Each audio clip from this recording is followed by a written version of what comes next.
அன்புள்ள சகோதர சகோதரிகளே, இன்றைக்கு வேத புத்தகத்தில் இருந்து புதிய ஏற்பாட்டில் 2 கதைகளை பற்றி உங்களோடு நான் பேச போகிறேன்.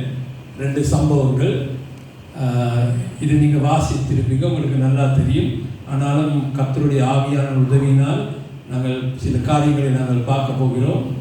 உங்களுக்கு தெரியுமா, நாங்கள் இயேசுவை ஏற்றுக்கொண்டு இயேசுவை எங்களுடைய சொந்த இரட்சகராக ஏற்றுக்கொண்ட உடனே ஆண்டவர் எங்களோடு ஒரு உடன்படிக்கை செய்கிறார், ஒரு கவனன்ட். ஆமென். நாங்கள் ஒரு கவனன்ட் ரிலேஷன்ஷிப்புக்குள்ளே வருகிறோம். இந்த கவனன்ட் ரிலேஷன்ஷிப் என்றால் அது ஒரு அக்ரிமெண்ட். அந்த அக்ரிமெண்ட்டில் பலவிதமான நன்மைகள் உண்டு, அதே நேரத்தில் பலவிதமான கண்டிஷன்ஸும் உண்டு.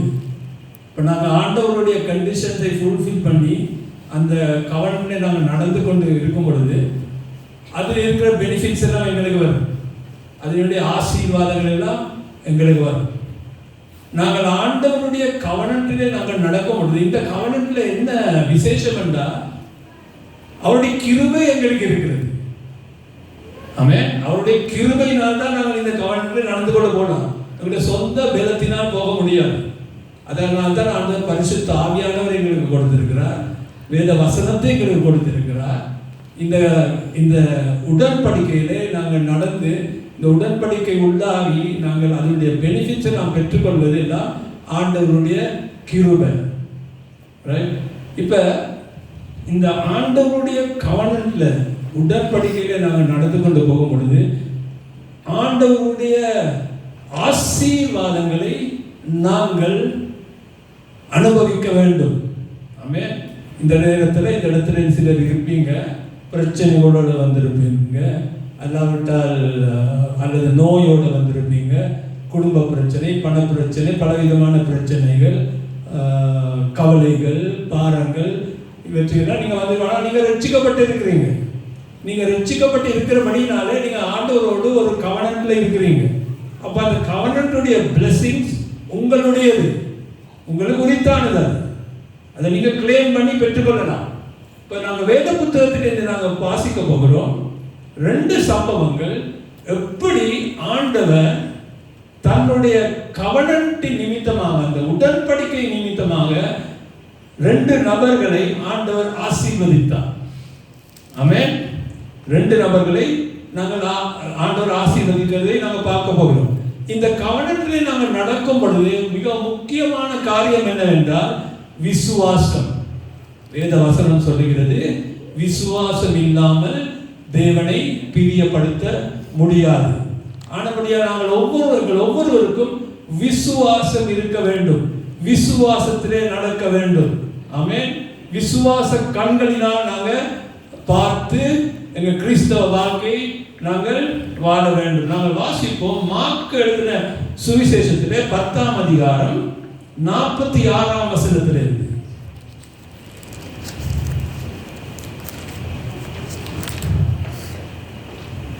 பின்பு அவர்கள் எரிகோவுக்கு வந்தார்கள்.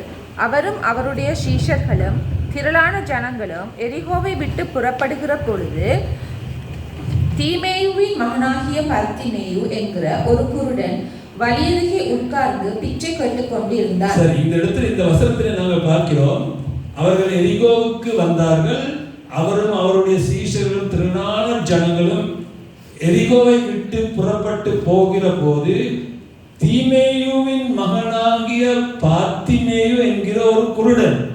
ரைட்டா? இதில் மார்க்கு எழுதுகிற பொழுது மார்க்கு அவனுடைய அப்பாவுடைய பேரையும் சொல்லி அவன் யார் என்று அவன் குறிப்பிடுகிறான். இது ஒரு குருடன், மற்றது பிச்சைக்காரன்.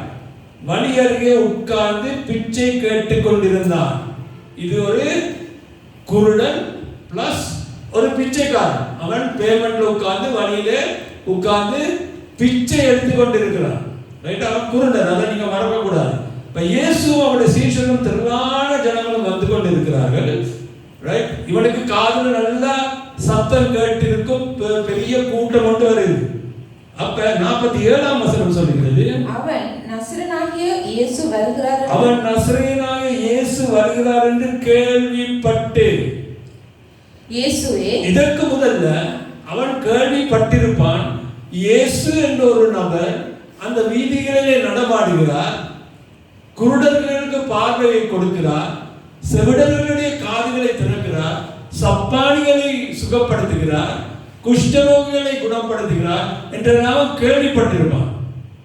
அப்ப அவனுக்குள்ள ஒரு விசுவாசம் இருந்திருக்கும். நான் எப்படியாவது இந்த நபரை நான் சந்திப்பேன், அவரை சந்தித்தால் அவர் என்னுடைய கண்களை திறப்பார் என்ற ஒரு விசுவாசம் இருந்திருக்கும். அவன் ஒரு எக்ஸ்பெக்டேஷனோட, ஒரு எதிர்பார்ப்போட அந்த இடத்துல உட்கார்ந்து, அவன நிலைமை என்ன? குருடன், பிச்சைக்காரன். ஆனால் அவனுக்குள்ள ஒரு விசுவாசம். பாருங்க, இதுல சொல்லப்படுகிறது, அவர் நசரேனா இயேசு வருகிறார் என்று கேள்விப்பட்டு, வசனம் சொல்கிறது விசுவாசம் கேள்வியினால் வரும். அவன் கேள்விப்பட்டு, இயேசு வருகிறார் என்று கேள்விப்பட்டு இயேசுவே தாவீதின் குமாரனே எனக்கு இரங்கும் என்று கூப்பிடத் தொடங்கினான். இயேசுவே தாவீதின் குமாரன். இயேசுவே எனக்கு இரங்கும் என்று மாத்திரம் கதற இல்லை. அவன் எப்படி கூப்பிடுகிறான்? இயேசுவே தாவீதின் குமாரன். அன்புள்ள சகோதர சகோதரிகளே, இவன் இயேசுவே தாவீதின் குமாரன் என்று அழைப்பதற்கு ஒரு காரணம் உண்டு. அவன் என்ன செய்கிறான்? அவனுக்கு நல்லா தெரியும், இங்கே தாவீதுக்கும் இயேசுவுக்கும் ஒரு உடன்படிக்கை இருக்கிறது. எப்படி ஒரு கவனன்ட் இருக்கிறது. தாவீதின் குமாரனாய இயேசுவே என்று அவன் கதறும் பொழுது அவன் அந்த கவனன்ட்ல, அந்த உடன்படிக்கையில தன் விரலை வைக்கிறான். அதை அவன் கிளைம் பண்றான். அவன் சும்மா இயேசுவே வந்துட்டு போறார் என்று சொல்லல. இயேசுவே தாவீதின் குமாரனே. இப்ப இவன் தாவீதின் குமாரனே என்று இவன் ரெகக்னைஸ் பண்ணி சொல்றதுக்கு காரணம் என்ன? இவனும் ஒரு தாவீதின் குமாரன். அதாவது இவனும் ஒரு அந்த உடன்படிக்கையில இருக்கிறான். அந்த உடன்படிக்கை இவனுக்கு தெரியும். அதுதான் இவன் தாவீதின் குமாரனே. இயேசுவும் தாவீதின் குமாரன் என்று இவனுக்கு தெரியும். அதனால்தான் தாவீதின் குமாரனே என்று இயேசுவை அழைக்கிறார். சரி, நடந்தது என்ன? சரி, அதுக்கு முதல்ல நாங்கள் ரோமர் 1:5 வசனம் இருக்கு. மாம்சத்தின்படி தாவீதின் சந்ததியில் பிறந்தவரும் பரிசுத்தமுள்ள ஆவியின்படி தேவனுடைய சுதன் என்று மரித்தோரிலிருந்து உயிர்த்தெழுந்ததினால் பலமாய் ரூபிக்கப்பட்ட தேவகுமாரனுமாய் இருக்கிறார். இது இயேசுவை பவுல் அப்போஸ்தலன் வர்ணிக்கிறார். மாம்சத்தின்படி தாவீதின் சந்ததி. இயேசு கிறிஸ்து தாவீதின் சந்ததியிலே வந்தவர். ஆமென். லூக்கா 1:32 சொல்கிறது, அவர் பெரியவராய் இருப்பார், உன்னதமானவருடைய குமாரன் எனப்படுவார், கர்த்தராகிய தேவன் அவருடைய பிதாவாகிய தாவீதின் சிங்காசனத்தை அவருக்கு கொடுப்பார். அப்ப தாவீதுக்கும் இயேசு கிறிஸ்துவுக்கும் இருக்க கனெக்ஷன் தான் நான் உங்களுக்கு வாசித்து காட்டுறேன். இவன் தாவீதின் குமாரனாக இயேசு என்று அழைக்கிறார். 48 வசனம். அவன் பேசாதிருக்கும்படி அநேகர் அவனை அதட்டினார்கள். அவனோ தாவீதின் குமாரனே எனக்கு இரங்கும் என்று முன்னிலும் அதிகமாய். ஆமென். எல்லாரும் சொன்னாங்க, ஷட் அப், கத்தாத, அமைதியாயிரு. ஆனா இவன் முன்னும் விட அதிகமாக தாவீதின் குமாரனாகிய இயேசு என்று சத்தத்தோடு கூப்பிடுகிறான். ஆமென். அடுத்த வசனம். இயேசு நின்று அன்புள்ள சகோதர சகோதரிகளே, விசுவாசத்தோடு சத்தத்தை உயர்த்தி இயேசுவை கூப்பிடும் பொழுது அவர் நிற்கிறார். ஆமென். இயேசு யாரு? அந்த சராசரங்களையும் படைத்து இந்த உலகம் முழுவதையும் உண்டாக்கின சர்வ வல்லமையுள்ள தேவன் ஒரு குருட்டு பிச்சைக்காரனை கேட்டு அந்த இடத்துல நிற்கிறார் பாருங்க. காரணம் என்ன? கவனன்ட். இவன் தாவீதின் குமாரனா இயேசு என்று கூப்பிடப்படுது. இயேசு ரெகக்னைஸ் பண்ண இவன் சாதாரணமான பிச்சைக்காரன் அல்ல. அன்றைக்கு அநேக பிச்சைக்காரர் இருந்திருப்பார்கள். ஆனால் இவன் பாருங்க, இவன் மாத்திரம் தான் கத்துறான், தாவீதின் குமாரனா இயேசு கிறிஸ்து. உடனே இயேசு நிற்கிறார். ஆமென். அன்புள்ள சகோதர சகோதரியே, ஒவ்வொருவருக்கும் ஒரு உடன்படிக்கை இருக்கிறது தேவனோடு. நாங்கள் அவரை பார்த்து கூப்பிடும் பொழுது அவர் அந்த இடத்தில் நிற்கிறார், எங்களுக்கு செவி சாய்க்கிறார்.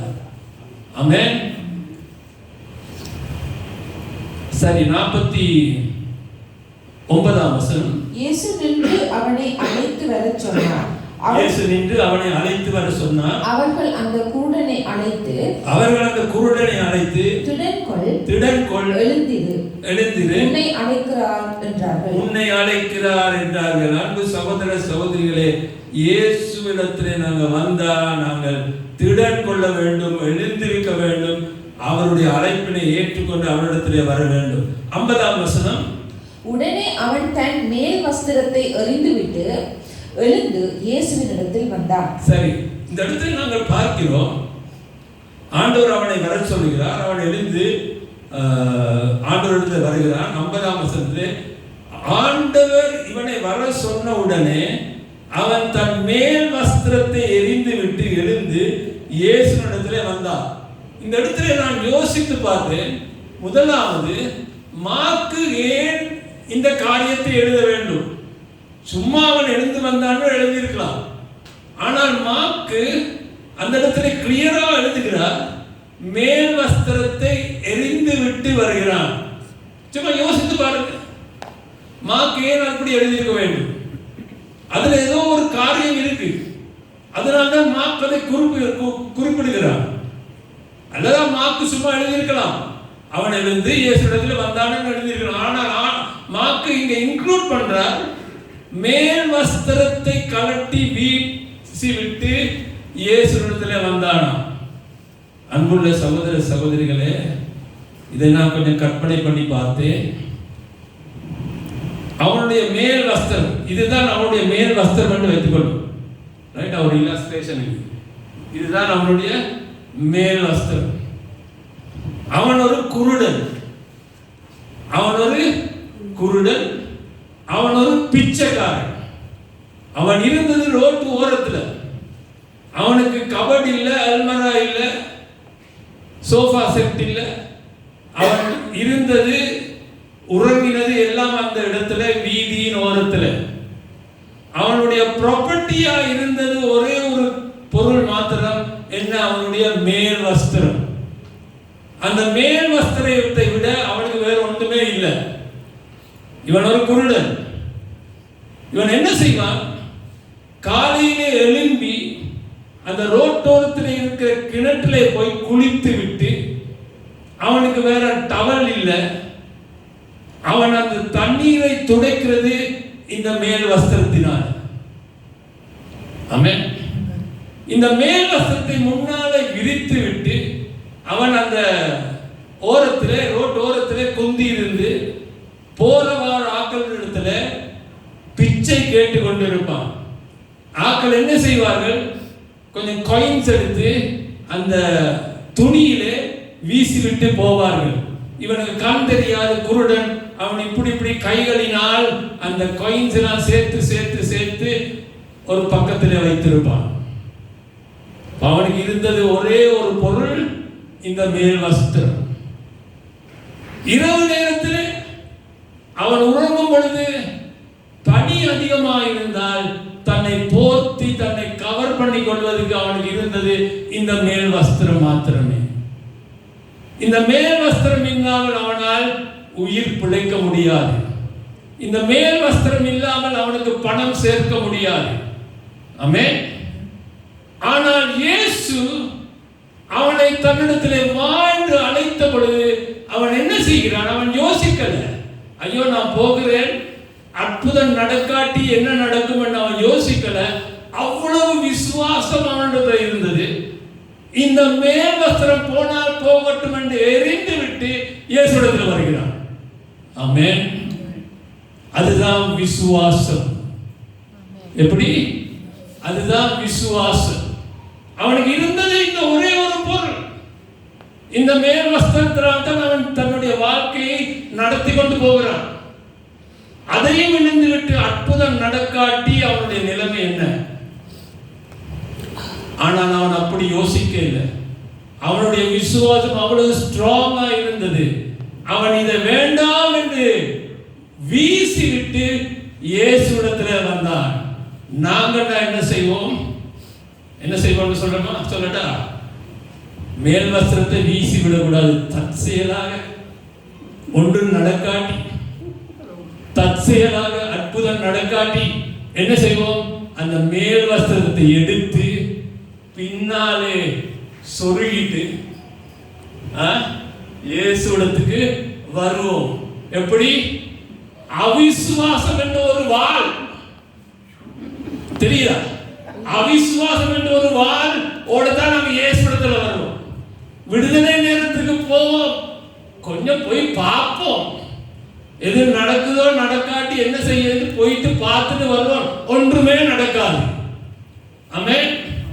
விசுவாசத்தோடு வந்தால்தான் ஆண்டவர் அற்புதம் செய்வார். அன்றைக்கு இயேசு கண்டார், இவன் மேல் வஸ்திரத்தை, தன்னிடத்தில் இருந்த ஒரே ஒரு பொருள், அதுதான் அவனுடைய பொக்கிஷம், அவன் அதை வேண்டாம் என்று தள்ளிவிட்டு எல்லாத்தையும் துறந்து இயேசுவிடத்தில் வருகிறான். இயேசு சாதாரண ஆள் இல்லை. அவனுக்கு ஒரு சின்ன டெஸ்ட் வைக்கிறார். எப்படி? அற்புதத்தை செய்வதற்கு முன்பதாக ஒரு சின்ன டெஸ்ட். மேல் வஸ்திரத்தை வேண்டாம் என்று வீசிவிட்டு வந்த மனிதனை ஆண்டவருக்கு ஒரு சின்ன டெஸ்ட் வைக்கிறார். வாசிங்க. இயேசு அவனை நோக்கி, நான் உனக்கு என்ன செய்ய வேண்டும் என்று இருக்கிறாய்? நான் உனக்கு என்ன செய்ய வேண்டும் என்று இயேசு ஒரு கேள்வி கேட்கிறார். இயேசுவுக்கு தெரியாதா? இவன் பிச்சைக்காரன் என்று தெரியும், இவன் குருடன் என்று தெரியும். ஆனாலும் இயேசு கேட்கிறார், நான் உனக்கு என்ன செய்ய வேண்டும்? ஆமென். அவன் இந்த இடத்துல பிள்ளையான ஒரு பதில் கொடுத்திருந்தானா கடைசியில் அவனுக்கு அற்புதமும் இல்லை, மேல் வஸ்திரமும் இல்லை. ஆமென். அன்புள்ள சகோதர சகோதரி, நாங்களும் அப்படிதான். சில நேரம் விசுவாசம் இருக்கும், ஆனால் எங்களுடைய நோக்கம் எல்லாம் வேறையா இருக்கும். எப்படி நான் திருப்தி அடைவேன், எப்படி நான் உயர்வேன்? அன்புள்ள சகோதர சகோதரிகளே, இவன் சரியான ஒரு பதிலை கொடுக்கிறான் இயேசுவிடத்துல. வாசிங்க. அதற்கு அந்த குருடன், ஆண்டவரே, நான் பார்வையடைய வேண்டும் என்றான். நான் பார்வையடைய வேண்டும் என்றான். அவனுக்கு வேண்டுமென்றா கேட்டுக்கலாம், ஆண்டவரே எனக்கு பணம் வேண்டும். ஆமென். இன்றைக்கு அநேக கிறிஸ்தவர்கள் ஆண்டவர் இப்படி ஒரு கேள்வி கேட்டா, பிரச்சனைகள் என்ன இருந்தாலும் பரவாயில்லை, கொஞ்சம் பணம் வேணும்பா ஐயா, ஆண்டவரே கொஞ்சம் பணம் தாங்க, ஒரு புது கார் வாங்கணும், ஆமென், இன்னொரு வீடு கட்டணும், ஆமென். அதை தானே நாங்கள் ஆண்டவர்கிட்ட கேட்போம். ஆண்டவர் ஒரு சில டெஸ்ட் வைத்து இவனுடைய இருதயத்தை சோதித்து பார்க்கிறார். இவன் சொல்றான், ஆண்டவரே பார்வை அடைய வேண்டும். நடந்தது என்ன? ஆண்டவர் அவனை பார்த்து என்ன சொல்றான்னு பாருங்க. இயேசு அவனை நோக்கி நீ போகலாம், உன் விசுவாசம் உன்னை ரட்சித்தது என்றார். உடனே அவன் பார்வையடைந்து வழியிலே இயேசுவுக்கு பின் சென்றான். இந்த குருடன் கண்களை திறந்தவுடனே அவன் யாரை பார்த்திருப்பான்? ஃபர்ஸ்ட் அவன் பார்த்தது இயேசுவினுடைய முகத்தை. ஆமென். அன்புள்ள சகோதர சகோதரியே, ஃபேனி ஜே கிராஸ்பி ஒரு லேடியை பற்றி நீங்க கேள்விப்பட்டிருப்பீங்க. 2 வயதா குழந்தையா இருக்கும் பொழுது அவருக்கு தடிமன் பிடித்தது. டாக்டர் பிள்ளையான மருந்து கொடுத்தபடினாலே 2 கண்களும் குருடானது. 2 வயசுல இருந்து. ஆனால் அவள் தன் வாழ்நாளிலே 7000 ஹிம்ஸ், ஆங்கில ஹிம்ஸ், Blessed Assurance, இந்த இப்படிப்பட்ட பாட்டுகளை அவள் எழுதினாள். 7000 குருட்டோட, 2 கண்களிலும் பார்வை இல்லை. ஒரு ஆள் அவளை பார்த்து கேட்டாராம், ஃபேனி, நீ இப்படி குருடா இருக்கிறாயே, உனக்கு ஆனாலும் ஆண்டவரே ஆண்டவரே இவ்வளவு பாசமாய் இருக்கிறாயே, உனக்கு இதை பற்றி ரிக்ரெட்ஸ் ஒன்றும் இல்லையான்னு கேட்டாராம். அவ சொன்னாலும் இல்ல, பார்வை இருந்திருந்தால் நான் இவ்வளவு பாட்டுகள் எழுதியிருக்க மாட்டேன் என் இயேசுவை பற்றி.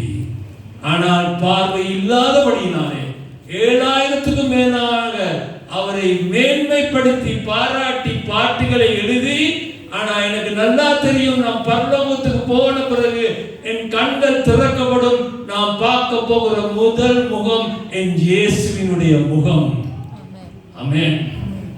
அன்பு சகோதர சகோதரிகளே, எப்பொழுதும் உங்களுக்கு அற்புதம் வேண்டுமானால், உங்களுடைய ஜெபங்களுக்கு பதில் வேண்டுமானால், முதல்ல இயேசு மகிமைப்படுகிறாரா என்று பாருங்க. ஆமென். நீங்க மகிமைப்படுவதற்காக அல்ல, நீங்க உயர்த்தப்படுவதற்காக அல்ல, உங்களுடைய நன்மைக்காக அல்ல, ஆனால் இயேசுவின் ராஜ்யமும் மகிமைப்பட வேண்டும் என்பதற்காக இயேசு உயர்த்தப்படுவது, அந்த அபிப்பிராயம் உங்களுக்கு இருந்தா டக்குன்னு மிரக்கல் நடக்கும். ஆமென். அன்புள்ள சகோதர சகோதரிகளே, இந்த குருடன் பாத்திமேயு முதல்ல என்ன செய்தான்? கூக்குரலிட்டு ஆண்டவரை கூப்பிட்டான். நீங்க கூப்பிடுறீங்களா?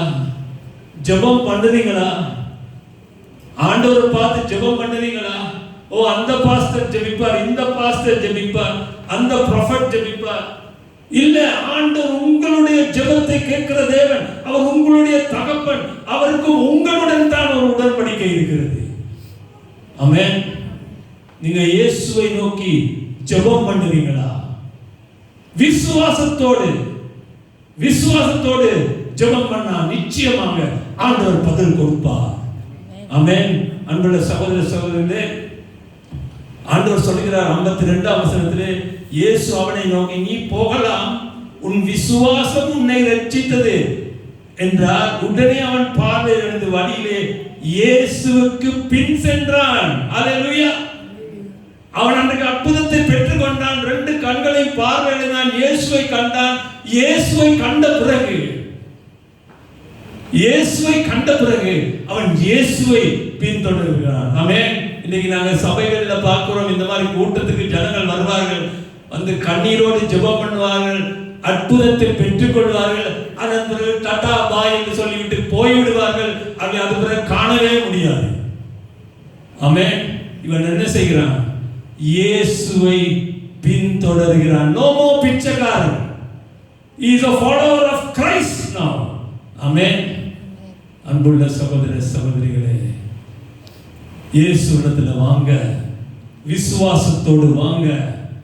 உங்களுக்கும் அவருக்கும் இடையிலே ஒரு கவனன்ட் இருக்குது, ஒரு ஒப்பந்தம் இருக்கிறது.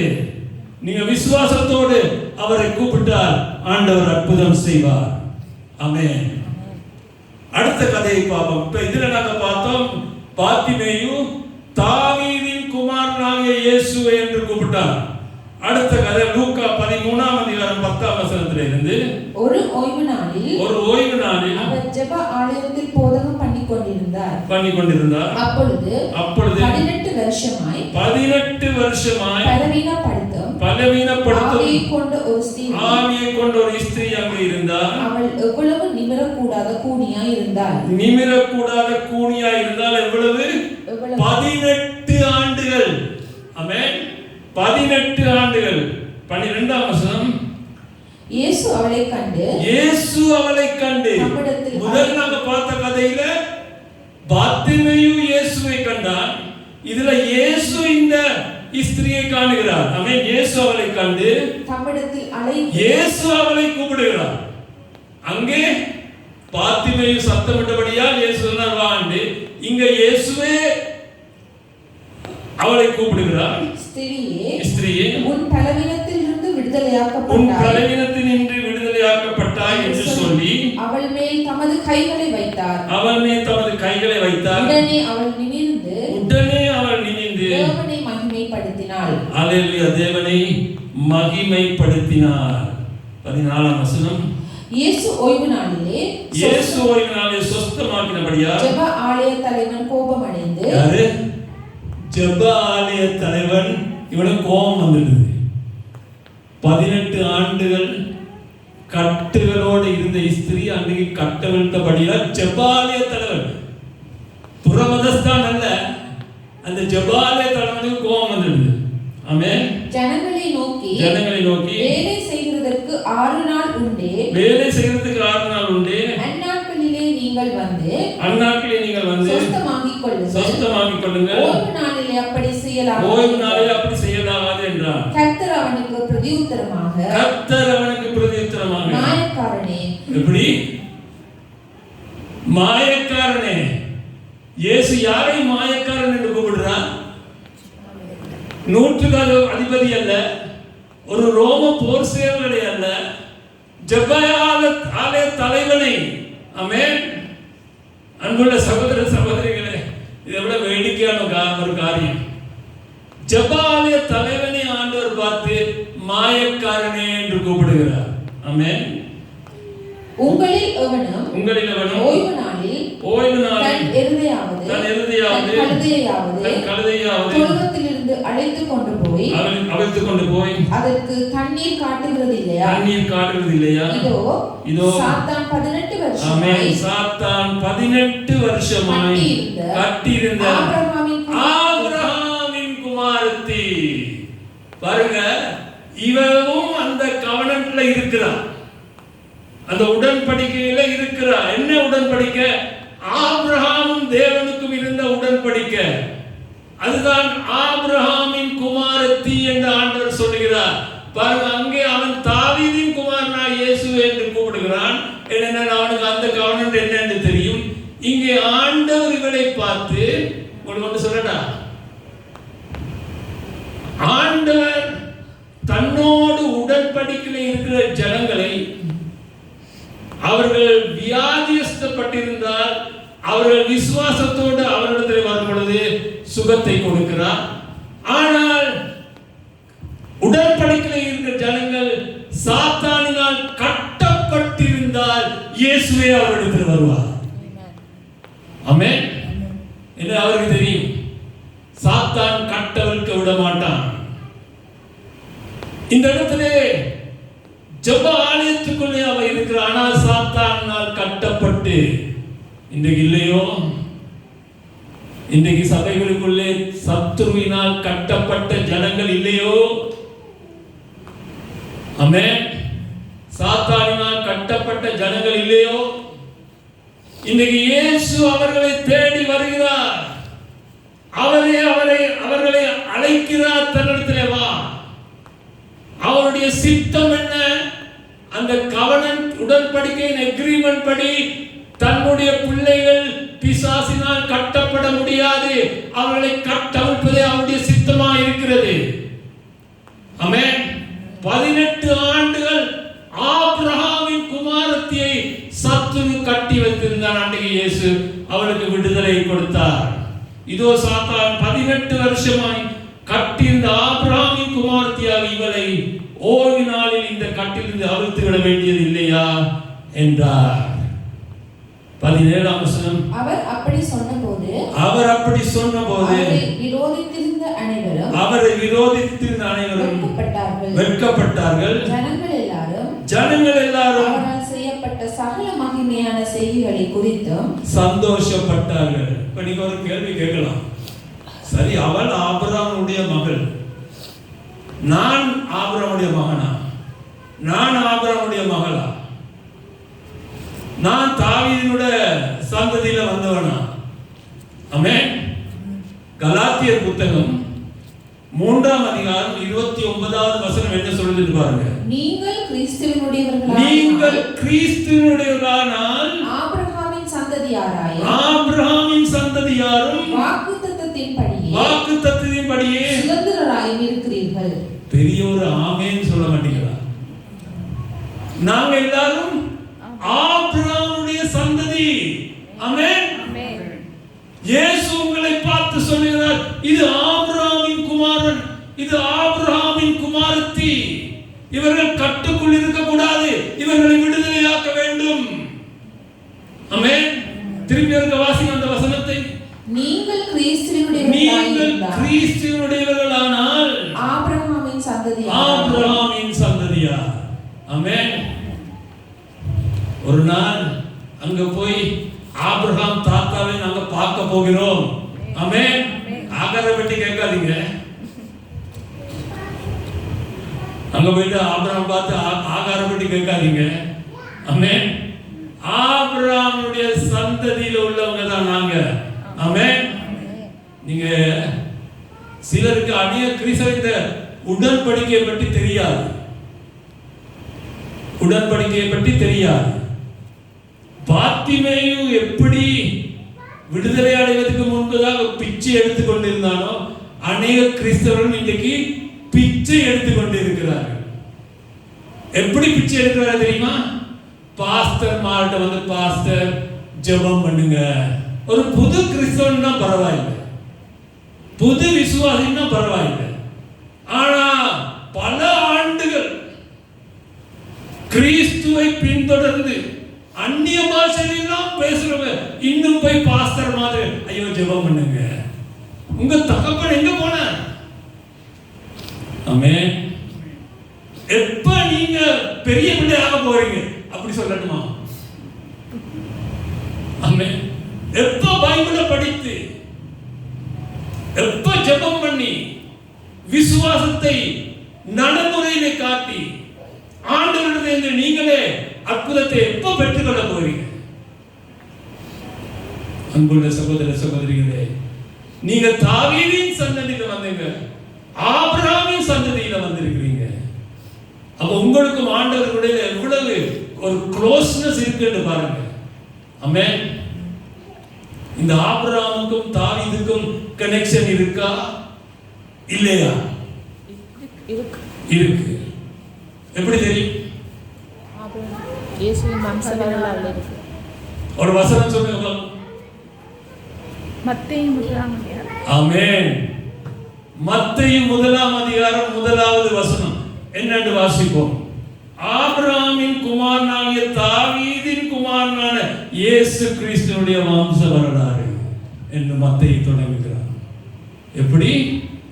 ஆபிரகாமின் குமாரனாகிய தாவீதின் குமாரனான. ஆமென். அப்ப இயேசு கிறிஸ்துவுக்கு அப்பா தாவீது, ஆபிரகாம் தாத்தா. அப்ப எங்களுக்கும் அப்பா தாவீது, ஆபிரகாம் தாத்தா. ஆமென். நீங்க பல்வேறு பெயர்கள் வச்சிருக்கலாம், ஆனா உண்மையில நீங்க ஆபிரகாமுடைய சந்ததியில வந்தவங்க. ஆமென். சந்தோஷமா? ஆமென். ஆபிரகாமுடைய சந்ததியில வந்தபடியால் பைபிள் சொல்லுது Abraham was God's friend. ஆமென். ஆனபடியால் நாங்க சாதாரணமான மனுஷர் அல்ல. மைனாரிட்டியா இருக்கலாம், ஆனா மெஜாரிட்டி தேவன் எங்களோடு கூட இருக்கிறார். ஆமென். ஆனபடியால் கவலைப்படாதீங்க. கஷ்டங்கள் வரும், நஷ்டங்கள் வரும், யுத்தங்கள் உண்டு, போராட்டங்கள் உண்டு. ஆனால் உலகத்திலே இருக்கிறதை விட என்னோடு இருக்கிறவர் பெரியவர். ஆமென். அன்புள்ள சகோதர சகோதரிகளே, இந்த உலகத்திலே இருக்க வரைக்கும் நமக்கு பாடு உண்டு. இயேசு அதை முதல்ல நமக்கு சொல்லிவிட்டார். ஆனால் நமக்கு ஜெயம் நிச்சயம். ஆமென். அன்புள்ள சகோதர சகோதரிகளே, இன்றைக்கு நீங்க வீட்டுக்கு போகும்பொழுது நீங்க உங்களை பார்த்து சொல்லுங்க, I am a descendant of Abraham and David and I am a child of God. ஆமென். உங்களுக்கு ஒரு விசுவாசம் இருக்கணும். என் அப்பாவிடத்துல நான் ஒரு காரியத்தை கேட்டா அப்பா உடனே தந்துட்டார். கேட்பதற்கு முதலாகவே கொடுக்கிற தேவன் அவர். நீங்க என்ன கேட்க போறீங்கன்னு அவருக்கு நல்லா தெரியும். ஆமென். இந்த கதையில பாருங்க, ஆண்டவர் என்ன சொல்கிறார்? இயேசு அவளை கண்டு தம்மிடத்திலே அழைத்து, ஸ்திரியே, உன் பலவீனத்திலிருந்து விடுதலை ஆக்கப்பட்டாய் என்று சொல்லி, இன்னும் விடுதலை ஆகல, இன்னும் அவர் கை வைக்கல, அவர் தலையில கை வைக்கல. ஆனால் என்ன சொல்லுகிறார்? விடுதலையாகி விட்டாய். ஆமென். இன்னைக்கு பிரச்சனையோட வந்திருக்கிறீங்களா? உங்களோட விசுவாசம் எப்படி இருக்கணும்? ஆண்டவர் எனக்கு பதில் கொடுத்துட்டார். ஆமென். அதுதான் விசுவாசம். அப்படி வாயினால் அறிக்கை செய்வது எப்படி? உங்களுடைய கண்களினால், நீங்க அதை விசுவாச கண்களினால் அதை நீங்க பார்க்கணும். ஆமென். அன்பு பெற்றோர்களே, உங்க பிள்ளைகளை இப்ப புரளி பண்ணலாம், இப்ப மோசமா இருக்கலாம் பிள்ளைகள். நீங்க டிப்ரெஸ் ஆகாதீங்க, டிஸ்கரேஜ் ஆகாதீங்க. உங்களோட பிள்ளைகள் ஒரு காலத்துல எப்படி இருப்பார்கள் நீங்க விசுவாச கண்களினால் நீங்க பார்க்கணும். பார்த்து ஆண்டவருக்கு ஸ்தோத்திரம் பண்ணணும். ஆமென். அதே போல உங்களுடைய வியாபாரம், உங்களுடைய தொழில் ஒரு காலத்தில் எப்படி இருக்கும் என்று நீங்க விசுவாச கண்களினால் அதை காண வேண்டும். ஆமென். அப்பதான் ஆண்டவர் வாய்க்க செய்வார். எரிகோ பட்டணத்துக்கு போறதுக்கு முதலாக, அந்த எரிகோவை மதிலை தகர்ப்பதற்கு முன்பதாக இயேசு யோசுவாவை பார்த்து என்ன சொல்லுகிறார்? அதை உனக்கு நான் கொடுத்துட்டேன், இனி யுத்தமே ஸ்டார்ட் பண்ணல, எரிகோவை கொடுத்துட்டேன். ஆமென். ஆண்டவர் எப்பொழுதும் எங்களுக்கு முன்பதாக போறவர், பின்னால வருகிறவர் அல்ல. ஆமென். அன்பு சகோதர சகோதரி, விசுவாசத்திலே நடப்போம். ஆமென். விசுவாசத்தினாலே உலகத்தையே ஜெயிக்கலாம். ஆமென். ஒரு சில நாட்களில் கொஞ்சம் நஷ்டம் ஏற்படலானா மனம் தளர்ச்சி அடைய விடக்கூடாது. எழும்பி நில்லுங்க, சந்தோஷமாக தைரியமாக நம்முடைய ஆண்டவர் பெரிய காரியங்களை செய்வார். ஆமென். நாங்கள் யாரும் அணிந்து நிற்போம். இந்த நேரத்தில் பாடக்கூடியவர் வரட்டும். ஆமென்.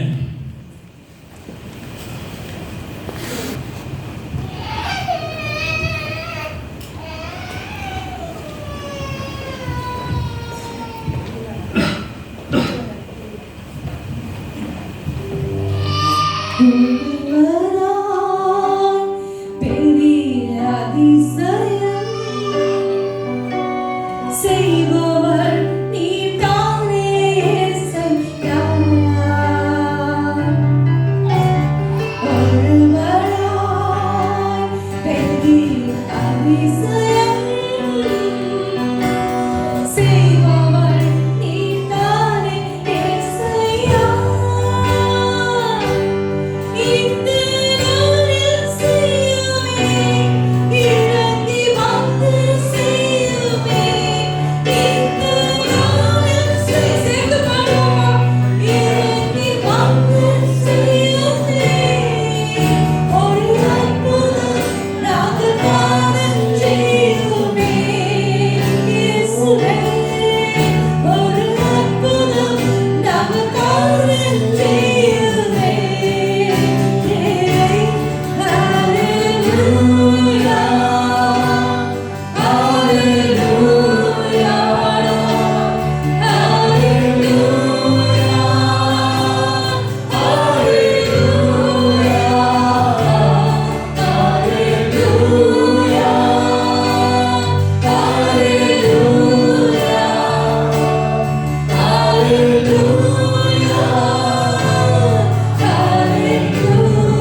கர்த்தருடைய ஆவியானவர் மத்தியில் ஆசீர்வாதிக்கிறார். ஹalleluya. நன்றி சுவாமி. உமக்கு ஸ்தோத்திரம் ஆண்டவரே, உமக்கு ஸ்தோத்திரம் ஆண்டவரே. எங்களுக்காக சிலுவையிலே ரத்தம் சிந்தி மரித்தீர். மூன்றாவது நாள் உயிர்த்தெழுந்தீர் சுவாமி. படத்துக்கு எடுக்கப்பட்ட இப்பொழுது பிதாவின் வலது பாதத்தை வீழ்ந்து எங்களுக்காக பரிந்து பேசிக் கொண்டிருக்கிறேன். உமக்கு நன்றி சுவாமி. எங்கள் பாவங்களை மன்னிக்கிற தேவன் சுவாமி. எங்களுக்கு சுகம் கொடுக்கிற தேவன் ஆண்டவர்.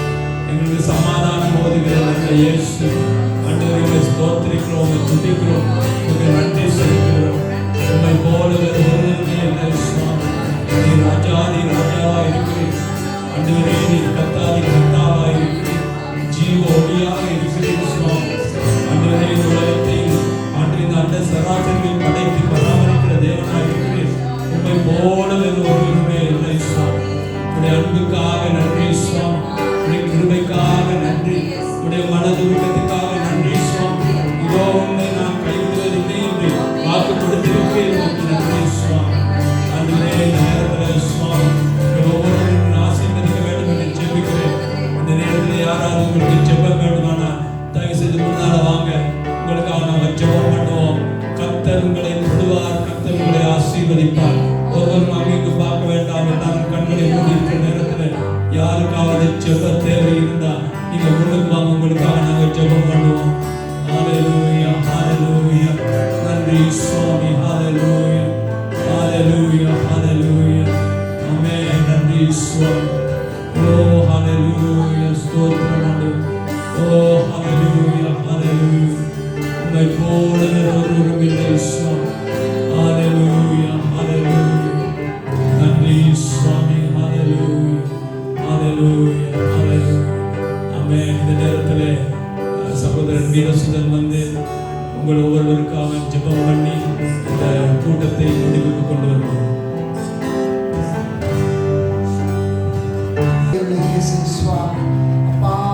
ஒவ்வொரு பிள்ளைகளையும் அது கரத்தில் ஒப்புக் கொடுக்கிறேன். அப்பா, உம்மை தேடி வந்த பிள்ளைகள் ஒருபோதும் வெட்கப்பட்டு போகக்கூடாது ஆண்டவரே. கர்த்தருக்கு காத்திருப்பவர்கள் ஒரு பொழுதும் வெட்கப்படுவதில்லை என்று வேதம் சொல்கிறது. அப்பா, இந்த பிள்ளைகள் எந்த தேவைகளோடு வந்தார்கள் கர்த்தர் இந்த பிள்ளைகளை ஆசீர்வதித்து அந்த தேவைகளை சந்தித்து அப்பா நோய்களை குணமாக்கி ஆண்டவரை என்ன பிரச்சனையோடு வந்தார்களோ அந்த பிரச்சனை கர்த்தர் விடுதலையை தந்து இந்த பிள்ளைகளை நீ அனுப்புவீராக என்று சொல்லிக்கிறோம். அது கருத்துக்குள்ளாக ஒவ்வொருவரையும் ஒப்புக் கொடுக்கிறேன். இயேசுவின் நாமத்திலே பிதாவே. ஆமென். மறக்க வேண்டாம், எங்களுடைய சஃபர் கூட்டம்